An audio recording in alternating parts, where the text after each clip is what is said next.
Hello everyone, this video is on finding the different ways an event can occur, and this topic is mainly on probability and counting techniques, and we're currently on the counting technique we call combinations.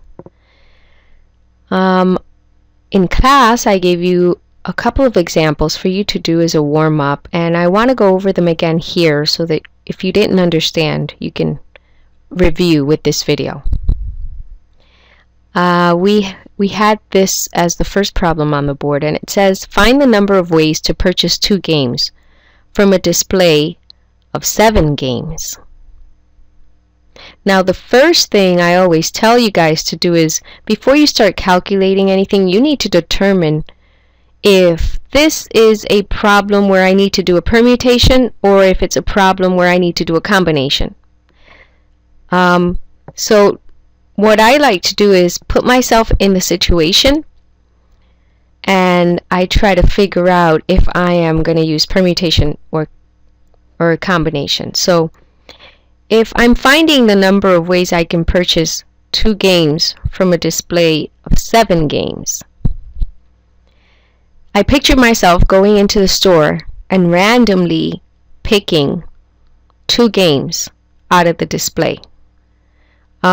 You could either pick them blindfolded or you can ask the cashier to hand you randomly 2 games from the display.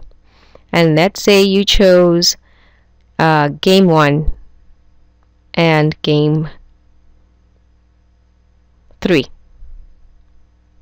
Okay, you bought them, you paid for them, you left the store. Next day you come back and you do the same thing. You tell the person, you know what? You choose the 2 games that I'm going to buy today. And this is a different cashier than yesterday. And the cashier will randomly give you 2 games. And when you look at what he gives you, he's giving you game 3 and game 1. So for you, this purchase you did the day before is identically the same as this purchase that you want to do today. So if you already bought these 2 games, why would you buy them again, right? So this event here, this one here, this event, we consider it to be identically the same as this event. So this event we don't count.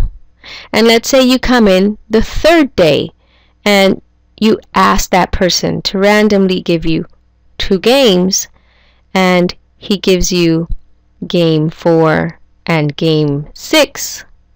Next day you come in and do the same thing and he gives you game 6 and game 4. Then this one we wouldn't count because I already bought those 2 games. I'm not going to buy them again. I want to buy all 7, just not all at the same time. I can buy 2 at a time. So notice that when I ask you find the number of ways to purchase 2 games from a display of 7 games, I do not consider these events that for me are repeated events. So I only count them once. And this means that this is a combination. That's what a combination is. A combination is finding the number of distinguishable permutations, and of course it's going to be less than what a permutation is. Okay, so we would do this problem as a combination of having 7 games, choosing 2 at a time. So we would write this as 7C2, and the formula for that would be 7 factorial over 7 minus 2 factorial times 2 factorial.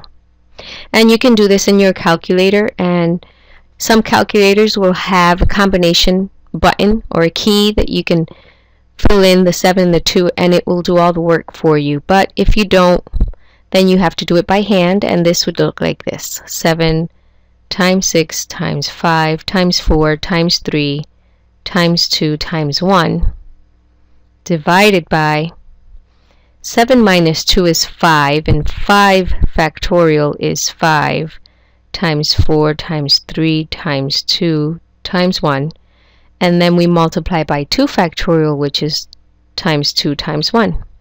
And then we can cancel out all of this. 5 times 4 times 3 times 2 times 1, I can cancel out with 5 times 4 times 3 times 2 times 1 on top. And I can also cancel out this 2 with this 6, and that makes a 3. So I'm left with 7 times 3 in the numerator and 1 in the denominator.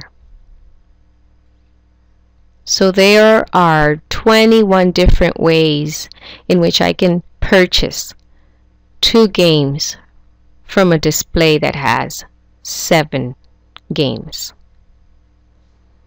Okay, I hope this clears it up for you a little bit more, and I'm going to do another video on another example. So this will be example 1. We're going to do a couple of videos explaining all of the examples we did today in class. Okay, I'll see you then.